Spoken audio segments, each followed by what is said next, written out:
The things that the leaders you coach bring into the room are life-changing, transformational, and often backward, looking to the past, and they need to heal.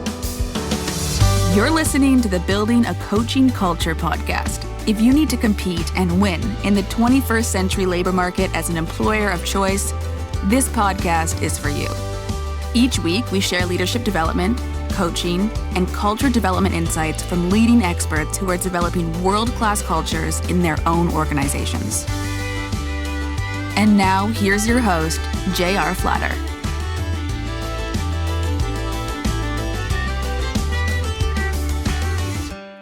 Hey, welcome back, everybody. J.R. Flatter here, and this is our podcast, Building a Coaching Culture. And it's still relatively new in the new year. And so Lucas and I, hey Lucas, how you doing? Hey. Are doing a review of the fundamentals. And this session will be a little bit of celebration. It's our 100th episode. Ooh. That's incredible. I can't imagine. But the topic is ethics and core values of coaching. So the last session we did was an introduction to coaching. What is it? What isn't it? Talked a little bit about the competencies.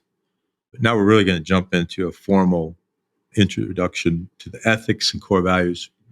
And to remind everyone, we align ourselves to the International Coaching Federation. And so the ethics and core values that we show in this session are going to be the ethics and core values of the International Coaching Federation.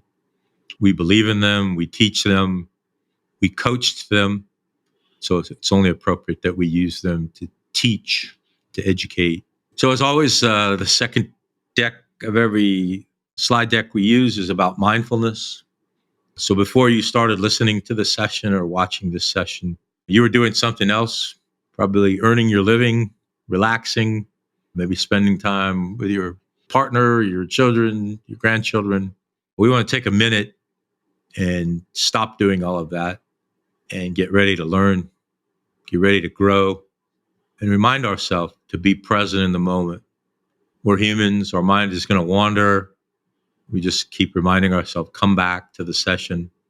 When we're coaching, when I'm teaching, my mind wanders, and I remind myself to come back. All of these core values and ethics are found on the International Coaching Federation's website. You do any search of International Coaching Federation, it'll pop up. And so this session is meant for familiarity. I'm also a trained coach assessor.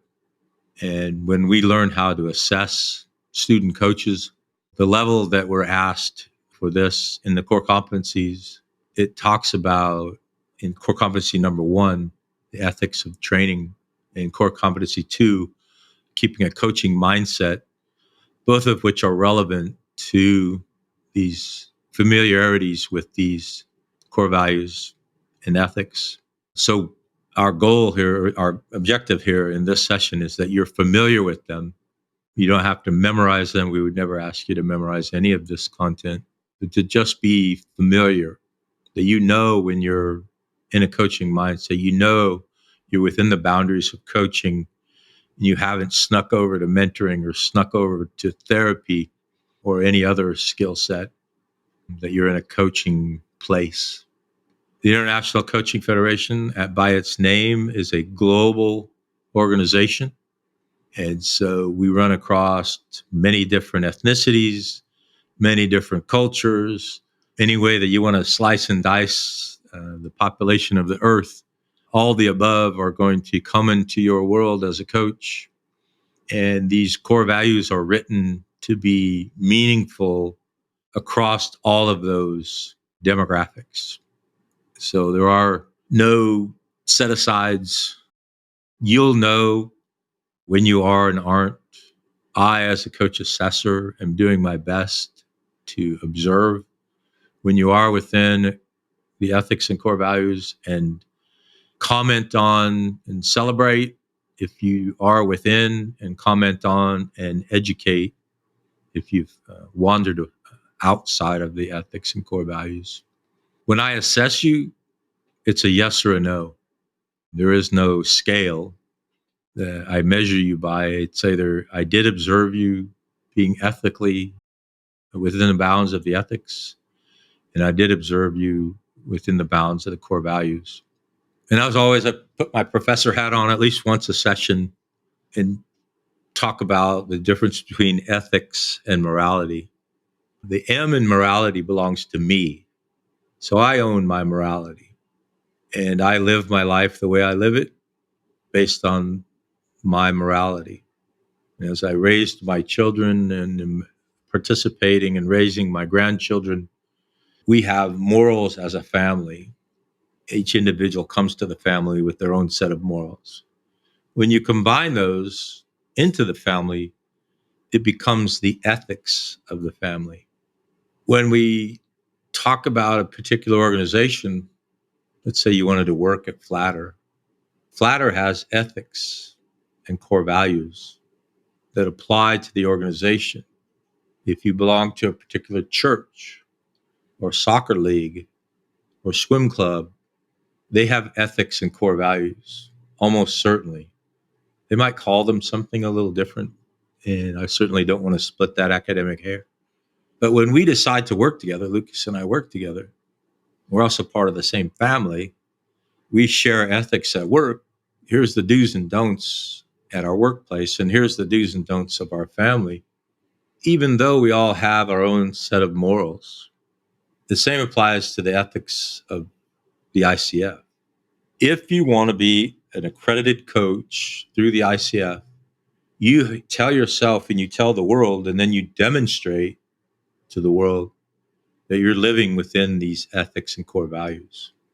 I'll pause there and from a global perspective, how do you think about the ethics and core values as you coach and educate? Yeah, I mean, I think this kind of sets the stage and sets up the standard for having a coach that it's not just somebody off the street necessarily. Not that like anybody can't be a good coach, but there are professionals that say they're coaches that might, you pay for an hour and it's just kind of an hour long hangout session or an hour long mentoring session or, something that's not relevant to what we're really trying to drive home. So I think ICF does a good job of kind of really defining this so there's no question of, oh, was that a good coach that I just experienced? Or, maybe I need to find somebody that has an accreditation. No, that's a great point. And there are some fundamentals of the fundamentals. And one of the fundamentals that are embedded in the competencies that we'll talk about, who's in charge. And if I'm in charge as a coach, I'm not coaching. If I'm not looking forward and helping you grow, I'm not coaching. Leaders will often ask you and sometimes beg you for your advice, your mentorship. And neither of those are bad things, but they're not coaching. And so if you really become familiar with the core values and ethics, you'll know where those boundaries are. In this next section, we'll talk about some of the definitions in coaching because it is a different language as we go through these fundamentals together over the next several sessions. There is a different language that we're speaking. And so we're just going to put some of those in the room, and we'll talk about the room in a coming session in great detail. That's part of our methodology. We talk about a coaching room. And we talk about leaders. The ICF calls them clients. I find that a bit cold, but a client signs the invoice and pays the invoice. And so in some sense, ultimately, everyone who comes into our coaching world is a client in some way. We prefer to call them leaders because we educate and coach leaders primarily. You can put whatever descriptor you want in front of that. You hear about life coaching, you hear about business coaching, lifestyle coaching. Any number of descriptors can be put in front of that. Primarily, you and I focus on, and the skills that we teach are relevant to any of those. Because coaching is coaching, irrespective of where you focus it, on whom you focus it. They have a definition of coaching. The ICF has a definition of coaching, and I love that it talks about partnering because it is a partnership. And in partnerships, you have known responsibilities with our leaders in thought-provoking and creative process. So as we dig into the competencies, you are going to find thought-provoking primarily in competency 7 and growth in competency 8, but it's embedded implicitly across all of the competencies. And we talk about the arc of a session, the arc of a coaching session. And not that it's meant to be linear. I don't want to describe it as linear, but there is a beginning and there's an end to the session. The clock is not our friend. The calendar isn't our friend. And usually we're bounded by time in one manner or another. And we don't want to leave our leaders hanging in any coaching session. And so we're watching the clock and we're ensuring that we set a good baseline in the beginning. We talk about the heart of the session, in the heart of the session, and then we talk about where do we go from here as we start to close down and our minutes are ticking away. So that's a coaching session. And the ICF defines a coaching relationship also. And so the arc of the session is very similar to the arc of a relationship. It's just over time, much more time. And when we talk about sessions, we don't talk about time. I'll always, as part of the beginning of a session, talk about, I'm bounded by the clock and I have a hard stop at 00. We teach globally, so people are in different time zones. We talk in the minutes of the hour rather than the hour. And if I have a hard stop at 00, I'll let them know. If I have a soft stop where I don't have any commitment beyond our scheduled time, I'll let them know. Hey, if we need extra time, we have it. One of the biggest mistakes I see from new coaches is they'll get to 5-0 and they started at 00 and they say, okay, we have 10 minutes left. What do we want to do now? The right thing to do is celebrate and go home, probably. But the coaching relationship offers a lot more flexibility because you have more time. And so when we're in our pre-coaching relationship, we're talking business and we're talking about what are the boundaries of coaching, what is and isn't it, kind of like in our previous session with an introduction to coaching. Well, each leader that you coach and every leader that we educate, we have to introduce them to coaching and what is and what isn't it. That's all pre-coaching. But once you start that coaching relationship, you've started in the arc. We know what that arc looks like. It's some number of weeks or some number of months and some defined number of sessions, almost always with the availability to extend. And if it's a sponsored relationship, with a lot of coaching that you and I do is sponsored, which simply means the leader we're coaching doesn't pay for the coaching, the sponsor pays for it. That sponsor, we have confidentiality within the relationship, but we owe something back to the sponsor, growth, primarily your growth. And so that sponsor is always in the back of our mind across that coaching relationship. And if it's a sponsored environment, they've probably defined for me and you what it's going to look like. I recommend a minimum of 12 sessions. I know some people use less, some people use a lot more. That's why I say as a minimum, for us to gain trust and safety, for us to really dig into the heart of our relationship, and for us to say with some clarity, where do you go from here? It's going to require 12 sessions at a minimum. And over time, I've learned every other week is a good pace for those 12 sessions.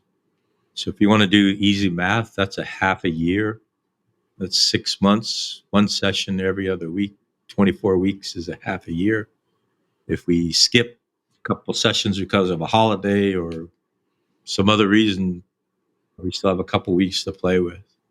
But those same components are there. So in the beginning of every session, we set the baseline of what do we want to accomplish in this session. Well, in the beginning of the relationship, as closely as we can define, what do you want to walk away from this relationship with? And some people know very clearly, I'm changing jobs, I'm getting promoted. They have very defined objectives. Some people will say, I don't know. And it's part of our skill set as a coach to help define across the relationship what we're going to do together. What do you think about when you think about the entire relationship versus each session within that relationship? So, yeah, I guess we define coaching, and this is a dot that I just connected where it says coaching is a creative process. It's something that, I've always been thinking like, oh, I resonate with this. And it is because of that similarity to other creative processes where you're using your imagination, you're building models, speaking in hypotheticals, using stories and anecdotes. And I think that thinking about it as a creative process, then you can put an analogy like chapters in a book or episodes and a series. So, each chapter has its own arc, but then the overall story has its own arc. Yeah, and, you and I continue to learn from each other, and I've just learned from you. There's some similarities between the right brain, the artistic brain, and anybody who's an artist. They have this fundamental set of skills, like how to play the chords, or how to draw the picture.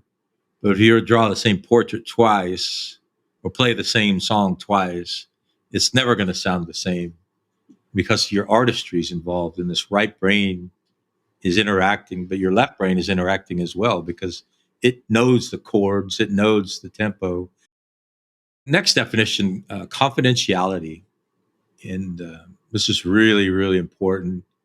Competency 4, which we'll talk about in great detail, focuses entirely on trust and safety within the relationship, within the session.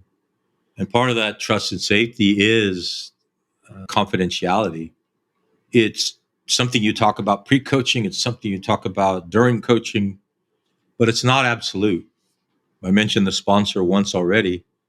You'll break that confidentiality by the rarest of exceptions. Harm to self, harm to others, malicious intent toward the sponsor. If you said, as soon as this session's over, I'm going to go smash my computer with a sledgehammer, we would talk about that in the session.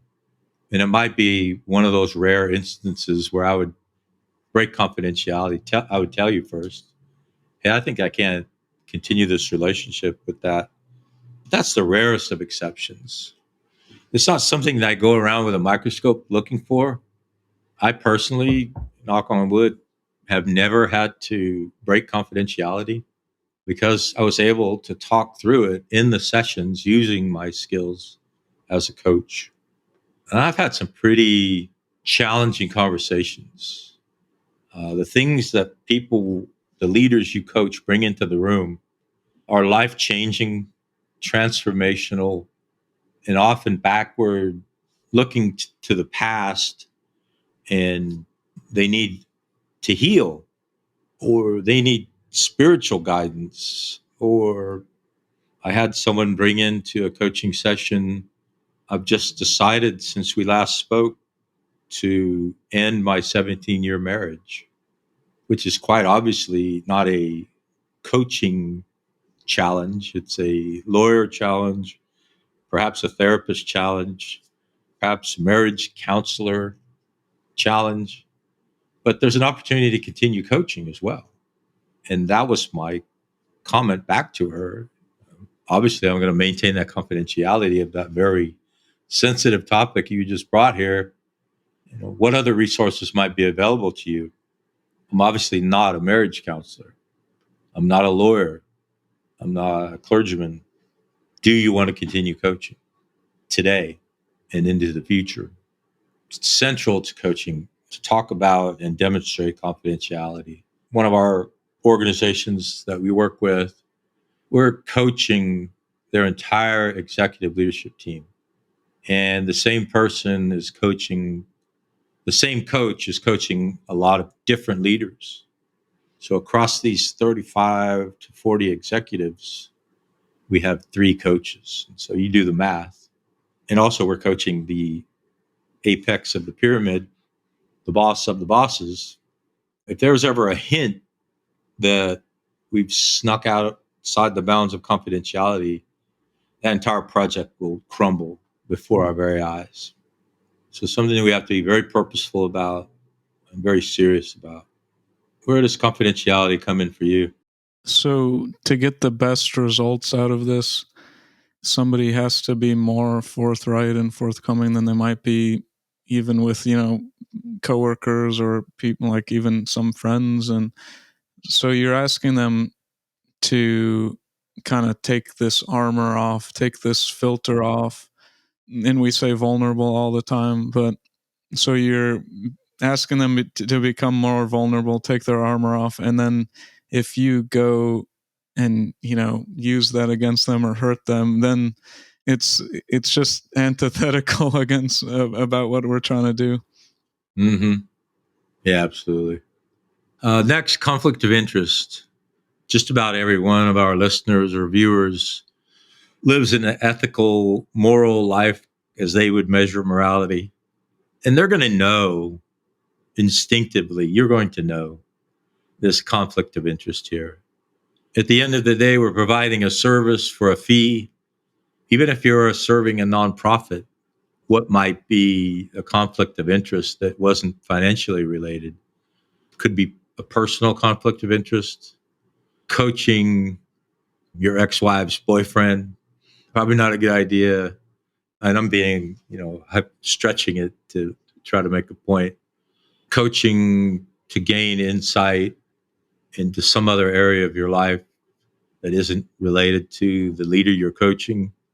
But it's one of those definitions that you'll know when you're at that boundary. And when you're first starting your coaching practice, leaders are scarce. The phone's not ringing off the wall. And you're going to have to look back to the ethics and core values and say, is this a relationship that I should engage in?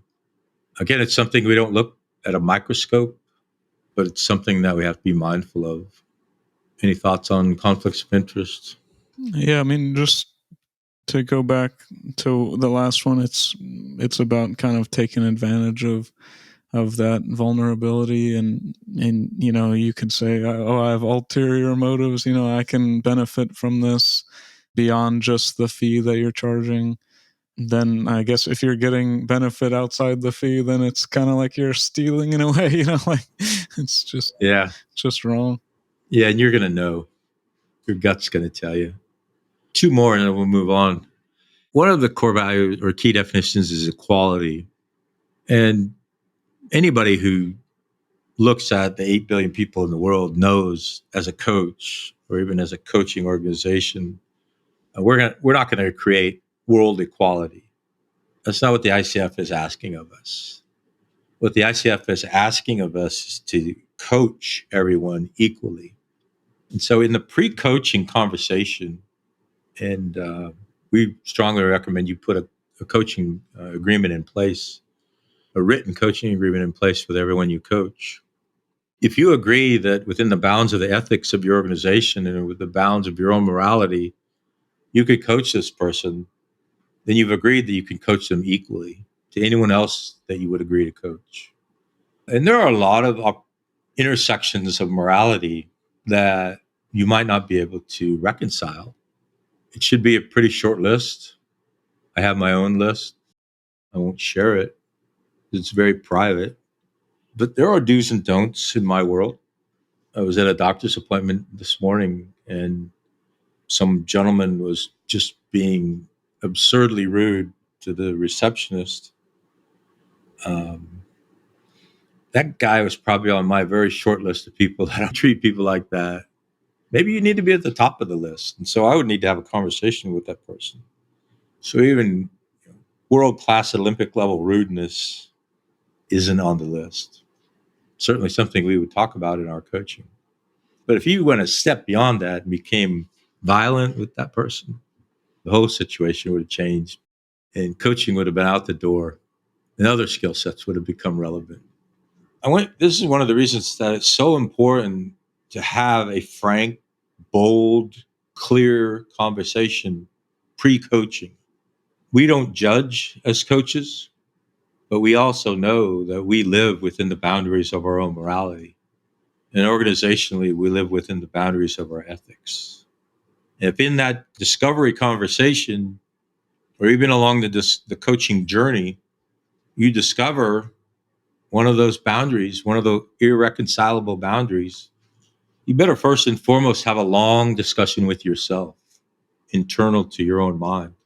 One of the things you'll learn on a coaching journey is to bask in the silence, because there's a lot of growth that takes place in silence, both for you as the coach and the leader.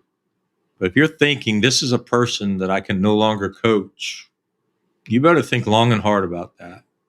Of course, there are the rarest of exceptions: suicidal ideations, harm to others, malice to the sponsor of a magnificent level, not just I hate my boss, or I can't stand being around my coworkers. That doesn't rise to the level of abandoning a leader. You better have a long conversation with yourself. What do you think about when you see the equality definition? I guess, yeah, like on the surface, it's, you shouldn't prejudge people.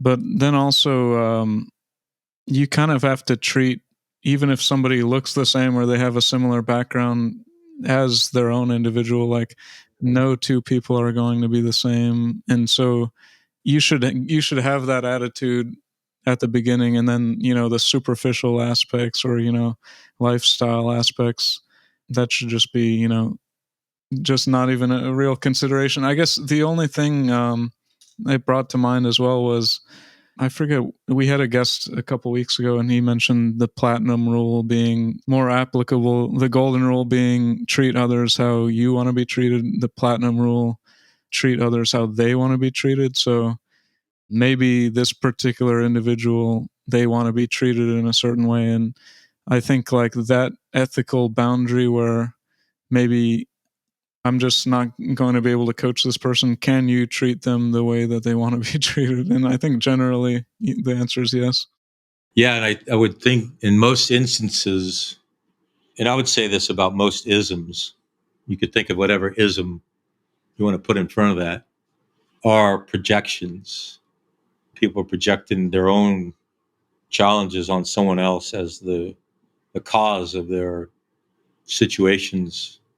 So if you're thinking that this is a person I can't coach, it's probably you. And you need to think long and hard about, I'm on a coaching journey. I'm a coach. I'm adhering to the International Coaching Federation core values and ethics. I say all those things out loud, but do I really demonstrate them? If I abandon this leader, am I going to demonstrate the core values and the ethics of coaching? Last thing, internal coach versus external coach. If you're building a coaching culture, you're probably going to need both. So you and I coaching a leader from outside the organization are going to be external coaches. We're not going to be part of the organization. We're brought in to coach. An internal coach could be in any number of capacities. They could be internal to the organization coaching full time. They could be internal to the organization coaching as a style of leadership, or a hybrid of both, coaching some certain amount of time and doing other functions the other amount of time.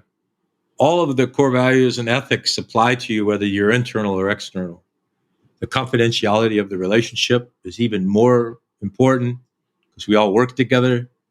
When I'm looking at the entire audience of executives, and I know I'm coaching this one and they have this challenge, and then I'm coaching this one and they have a different challenge, I know all of those things as a coach, but none of that comes in to a team coaching session unless it's thematic.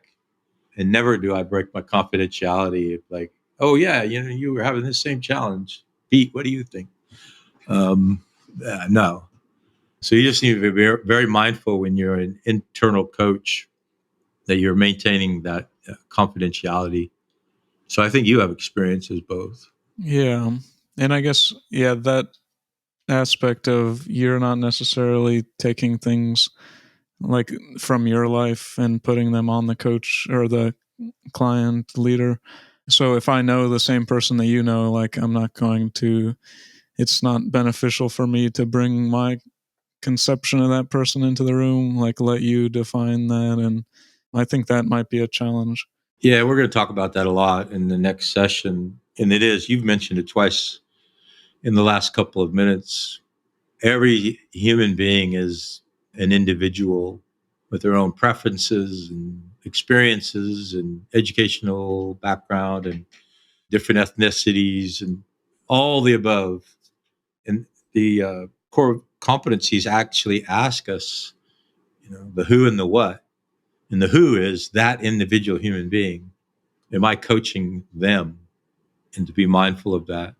So jumping ahead to slide 7, the code of ethics. Again, familiarity, and with reasonable confidence, all of our listeners and viewers live ethical lives. They're all part of organizations that have expectations of them. They live a moral life. They have expectations of themselves.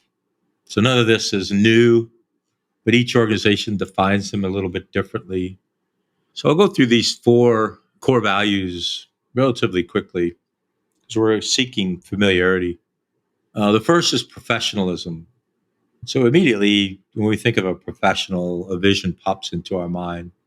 But with regard to coaching, it's that coaching mindset, which we'll talk about when we talk about competency 2. It encompasses responsibility, respect, integrity, competence. So competence is that you're at least familiar, and then excellence.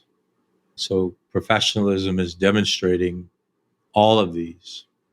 Responsibility to the leader you're coaching, responsibility to the sponsor, responsibility to the ICF, respect as a fellow human being, irrespective of who that human being is, integrity, so you're engaging with no conflicts of interest, competence, you're familiar, approaching proficiency in all of the core values, ethics, and then excellence.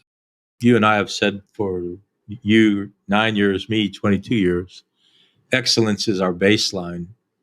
And in many ways, coaching excellence is your baseline. When I'm in the silence of my own thoughts, asking what's the next powerful thing I could say or do, I'm trying to rise to that level of excellence. But it's not an okay question or an okay summarization. It's an excellent question and an excellent summarization. Secondly, collaboration, a commitment to developing social connection and community building. And so it is an international coaching federation. Our cohort is global.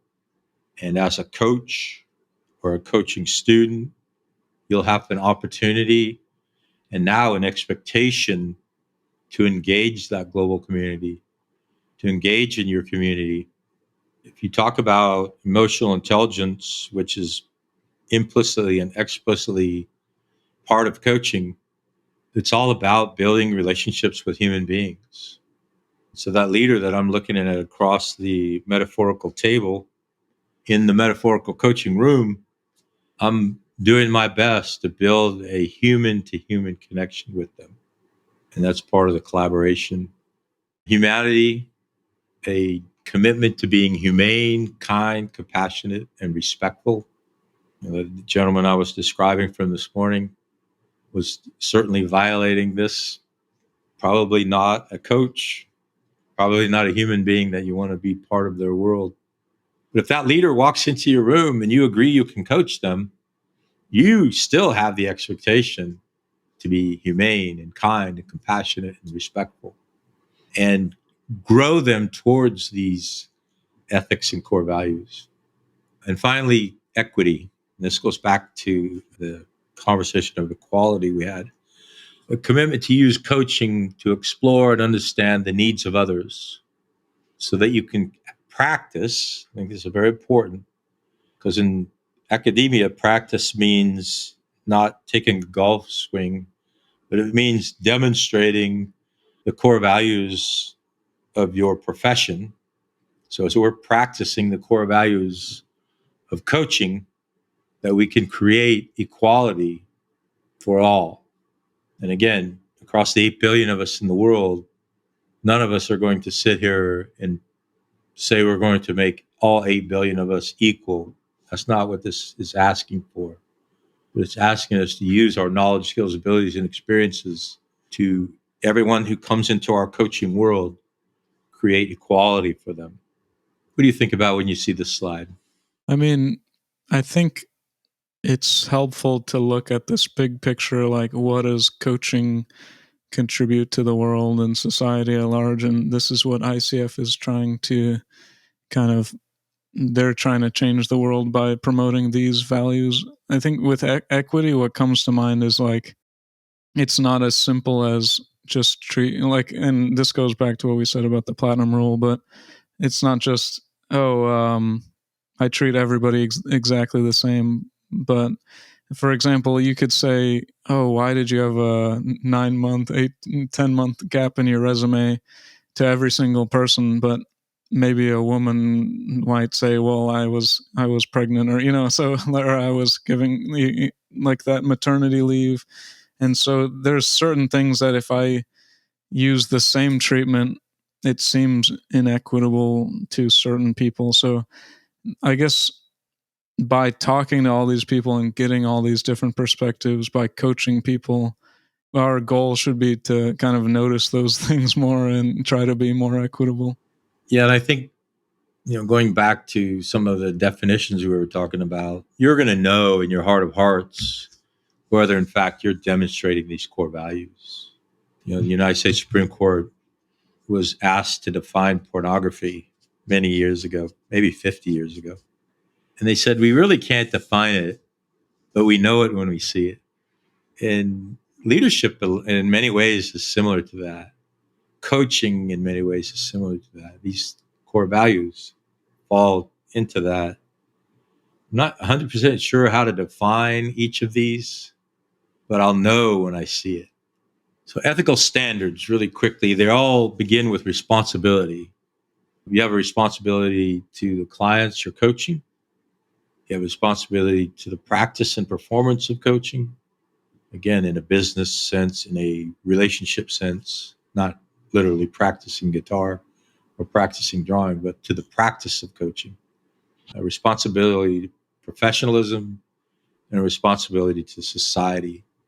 And if you look back at the core values and compare them to the ethical standards, they're quite similar. A lot of the use of responsibility there. Closing thoughts. Yeah, I mean, I guess if this can also be helpful for like going backwards, you could start with these ethics, the core values and the ethical standards, and say, like, what is coaching? Well, it's what, it's a relationship that gives responsibility to clients, responsibility to practice and performance, professionalism and society. And then it also supports the values that we talked about before. So maybe you could use that to kind of guide, oh, is this a coaching conversation? Well, is it in the spirit of collaboration, meaning I'm letting the leader lead the session? Am I being professional? Like I mentioned at the very beginning, like kind of somebody that's unprofessional or somebody that's not collaborating. So it's an interesting, like the more that you kind of learn about the ICF standards and everything, the clearer the picture of what is coaching and what's not coaching becomes, I think. All right, my friend, I'll see you soon. Take care, everybody. Well, that concludes this episode of Building a Coaching Culture. I truly hope that this episode was helpful to you. If it was, be sure to follow us wherever you listen to podcasts. Maybe stop and give us a rating or a review and share this podcast with someone who might find it helpful as well. Thanks again, and we'll see you next time.